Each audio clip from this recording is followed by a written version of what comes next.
Existem duas frases que alguns estudiosos bíblicos vão dizer. Uma é que Israel é o umbigo do mundo, portanto nós devemos ficar sempre de olho em Israel. Outra vai dizer que o Oriente Médio inteiro, por conta da gama muito grande das principais profecias dos textos bíblicos, sempre mencionarem aí as guerras que existem no Oriente Médio. Isso não desde o século passado ou este século, mas desde milênios e milênios atrás. Profecias e mais profecias. Nesse vídeo eu quero falar a respeito do atual conflito que Israel está tendo com o Irã e também está envolvendo também o Líbano atualmente. Afinal de contas, qual é a origem desse conflito de Irã e Israel e também Líbano e as demais nações do Oriente Médio?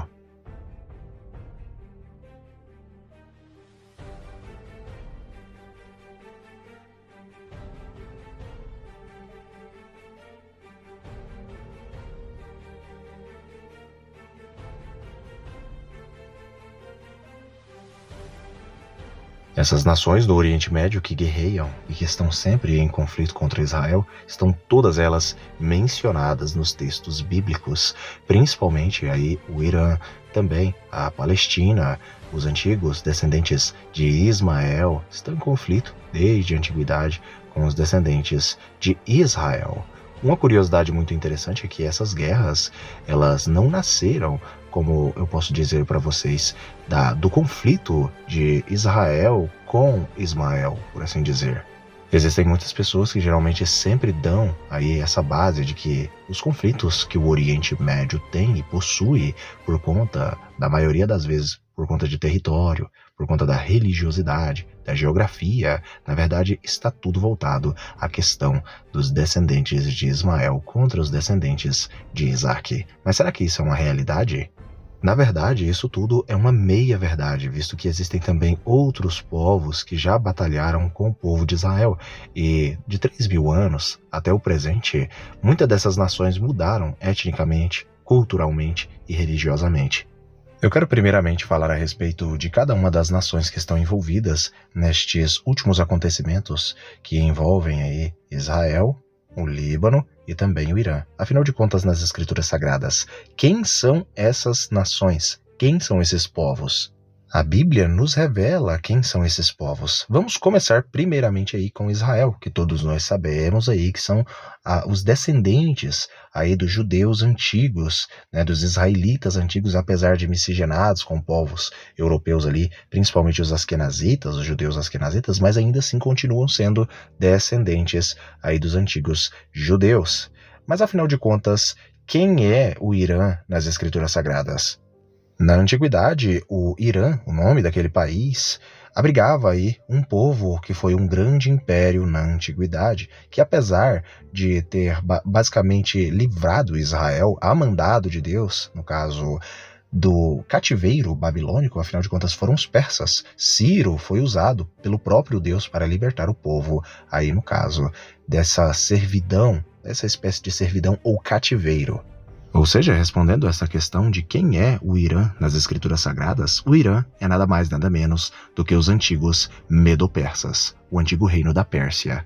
Uma curiosidade adicional e que é necessária para nos aprofundarmos nos textos bíblicos, principalmente nas profecias, é entender realmente e aprofundadamente quem são tais povos. Os iranianos antigos são descendentes de Madai. Madai, filho de Jafé, da linhagem de Jafé. Jafé é um dos filhos de Noé. No caso, os israelitas são descendentes de Sem, assim como os árabes, os sírios e outros povos semíticos. Mas no caso dos antigos persas, dos medos, dos persas, dos partas, aqueles povos ali da região do Irã, do Afeganistão, do Paquistão, enfim, daqueles países, eles são todos descendentes de povos arianos e indo-arianos. Por conta de serem descendentes desses povos indo-arianos, nós entendemos biblicamente que os medos são descendentes de Madai. Existe até, curiosamente, uma semelhança do termo medo ou meda com o termo Madai. Madai é o pai original, segundo as interpretações bíblicas, dos antigos persas. A famosa menção bíblica profética da terrível guerra de Gog e Magog vai mencionar que o Irã, no caso, estará presente entre as nações que invadirá, que tentará lutar contra Israel. Nós podemos ver isso no livro de Ezequiel, no capítulo 38, onde no verso 5 vai dizer o seguinte: Paras, Pérsia, Cuxi, Etiópia e Put-Líbia estarão na campanha deles, todos armados de escudos e capacetes. Mas agora falando a respeito do Líbano. O Líbano é um país no Oriente Médio onde o cristianismo é muito, mas muito forte, apesar do islamismo e de todas aquelas questões que existem no Líbano a respeito de alguns movimentos islâmicos daquela região, que eu não posso citar o nome aqui, senão o YouTube vai acabar me chamando a atenção, mas vocês já sabem do que eu estou falando. Mas falando a respeito do Líbano, quem é o Líbano nas Escrituras Sagradas? O Líbano aparece nos textos bíblicos? A verdade é que sim, o Líbano não só aparece, como também é mencionado em várias partes dos textos sagrados. Na antiguidade, o Líbano era uma região onde os sidônios, onde os fenícios habitavam, os antigos cananeus. Mas ao longo do tempo, vários povos árabes, de origem árabe semítica, acabaram adentrando na região do Líbano e tornando o Líbano um país de origem árabe. Mas também, eu não posso deixar de ressaltar aqui, a origem fenícia antiga que os libaneses eles possuem, mas por conta dos milênios e das várias guerras às quais o Líbano passou há milênios e também as conquistas de vários impérios, acabou fornecendo aí mais origem semítica, por assim dizer, de povos como, por exemplo, os babilônios, os assírios e também os árabes. Além disso, por conta da proximidade geográfica ali com a Síria, basicamente o Líbano também possui uma genética síria antiga, de sírios, isto é, arameus antigos. Ou seja, basicamente o Líbano é uma nação mista de populações semíticas principalmente, apesar de suas raízes serem fenícias antigas. Falando também a respeito da questão da Palestina, a Palestina também representa Ismael, como também representa o antigo Edom, isto é, Esaú, que é irmão de Jacó, e também representa até mesmo os samaritanos, outras tribos de Israel. Para aqueles que não sabem, os palestinos têm toda essa ancestralidade mista ali no seu DNA. Muitos pensam que os palestinos são simplesmente árabes. Na verdade, isso é um raciocínio equivocado, visto que eles, além do DNA árabe, vindo de Ismael, dos nabateus, dos edomitas, descendentes de Esaú, eles também possuem várias outras origens, como origem arameia, origem samaritana e origem judaica da tribo de Judá. Mas muitos acabam simplesmente falando que os palestinos representam simplesmente Ismael. Agora falando mais um pouco sobre a origem da rivalidade entre Israel e Irã e Israel. Os ataques do Irã contra Israel na terça-feira, dia 1/10, são os episódios mais recentes de uma antiga rivalidade entre os dois países. Israel e Irã protagonizaram há anos uma disputa sangrenta que virou uma das principais fontes de instabilidade no Oriente Médio e cuja intensidade varia de acordo com o momento geopolítico.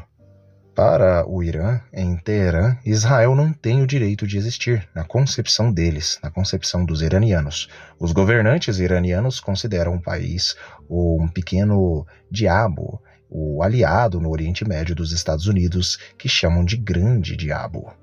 Agora, já no caso Israel acusa o Irã de financiar alguns grupos aí, né, que eu não posso falar a palavra aqui, de realizar ataques contra seus interesses, movidos pelo outra palavra que eu também não posso falar aqui, porque senão dá um problemão.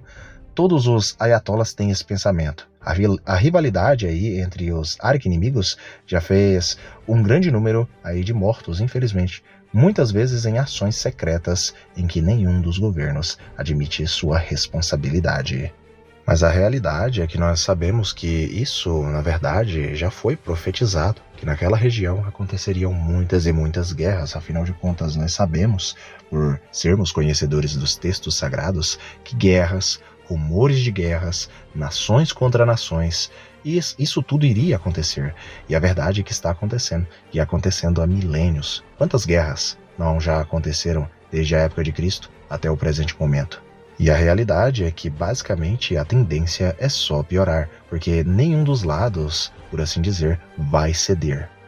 Mas agora falando numa análise minha, outros países do Oriente Médio que já, por assim dizer, já disputaram, já guerrearam com Israel há anos atrás, podem acabar entrando novamente, visto que Israel atacou aí o líder do movimento aí, no caso do Líbano, e no caso o Irã começou a atacá-lo, mas isso já vem de muito tempo.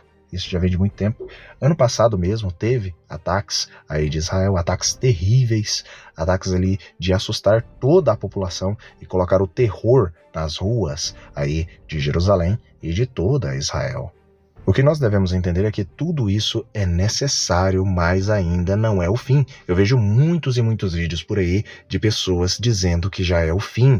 Na verdade, é necessário ler os textos sagrados do livro do Apocalipse, e não apenas do livro do Apocalipse, mas também os livros de Daniel, Ezequiel e outras profecias do fim que não estão apenas descritas no livro do Apocalipse, mas também em outros livros do próprio Novo Testamento, como também do Antigo Testamento. Não devemos apenas focar no livro do Apocalipse. Sim, o livro do Apocalipse tem a maioria ou grande parte das profecias do fim, mas não todas. Por exemplo, Gog e Magog não está descrito no livro do Apocalipse, mas sim está descrito no livro de Ezequiel.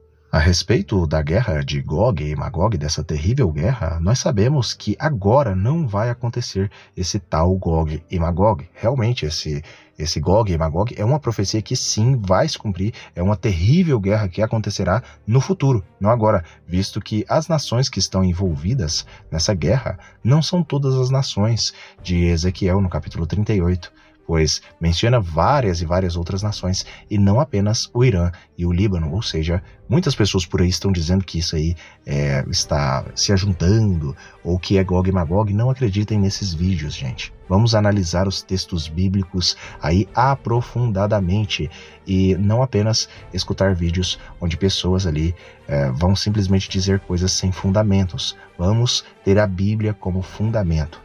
Eu agradeço a todos que assistiram o vídeo até aqui, um abraço e fiquem todos com Elohim.